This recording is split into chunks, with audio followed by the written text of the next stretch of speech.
Et pourquoi a-t-il appelé Abraham, Moïse, les prophètes, Marie, Joseph, les apôtres et tous ceux que vous connaissez par la suite, tous ceux qui nous sont donnés comme modèles dans l'Église, qui ont été des appelés et qui ont répondu oui à l'appel de Dieu pour se mettre en marche avec Dieu.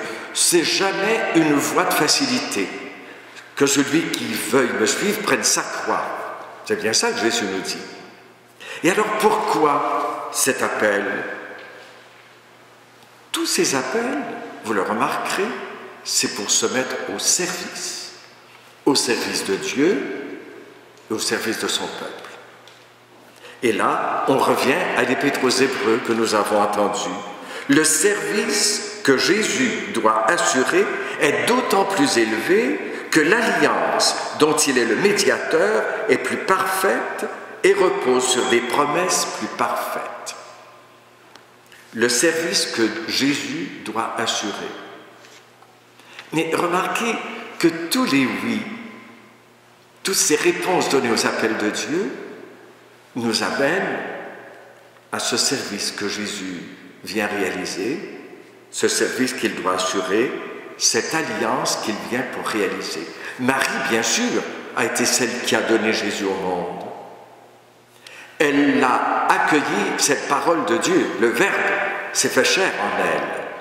Or, le Verbe veut faire chair en nous. La parole de Dieu, elle ne nous est pas lancée juste pour nous apporter une consolation, pour nous éclairer sur l'avenir de l'humanité ou des hommes et des femmes de tous les temps. Ce n'est pas seulement pour ça que la parole est donnée. Elle veut prendre racine en nous, la parole. Elle veut vraiment s'intégrer à notre vie pour que nous puissions, nous aussi, à la façon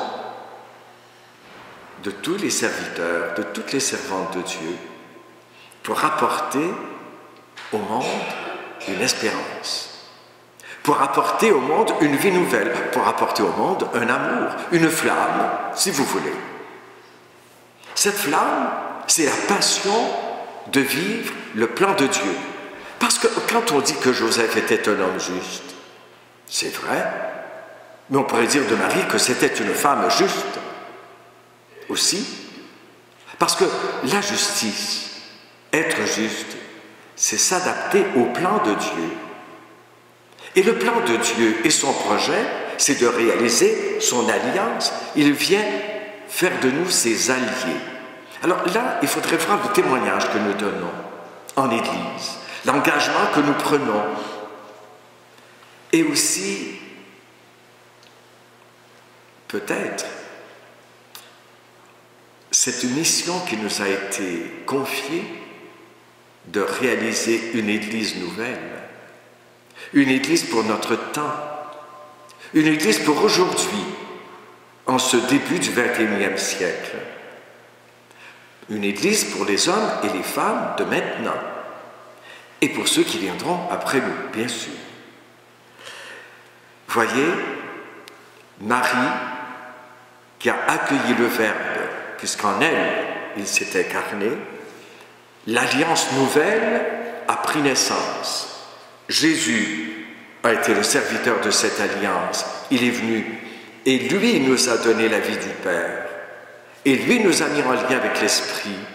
Et lui se donne encore pour être celui qui vient faire l'alliance, la communion entre nous et avec le Père. Nous avons mission d'alliance. Combien de fois, à travers ce texte que nous avons entendu, c'est une alliance nouvelle, une alliance qui n'est pas celle qui a été faite avec nos pères. Celle-là, elle est dépassée. C'est bien ce que dit l'Épître aux Hébreux. Je ne l'invente pas.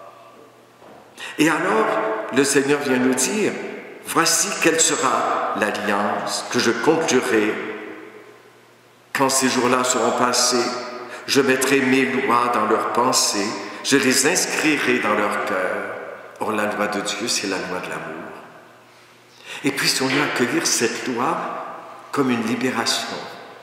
Puissions-nous accueillir cette présence comme étant ce qui donne la joie, la force de vivre et d'apporter donc une espérance et une alliance nouvelle pour notre temps.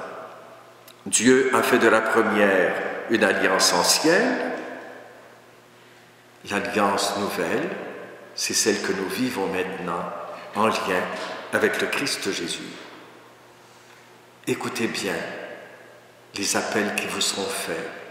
Le Seigneur ne cesse pas de vous appeler chacun de vous.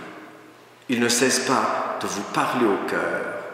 Il ne cesse pas de vouloir que, à la façon de Marie, nous disions « Je suis la servante du Seigneur. Je suis le serviteur du Seigneur. » Cela demande, comme pour Marie, beaucoup d'humilité, mais beaucoup de détermination, beaucoup de persévérance. Regardez toute cette ligne de vie de Marie, vous verrez qu'elle n'a jamais été en dehors de la voie que le Seigneur lui avait tracée, parce qu'elle savait qu'elle était dans la vérité. Puissions-nous, avec elle, répondre à l'appel de Dieu, puissions-nous vivre de Jésus dans un même esprit. Amen.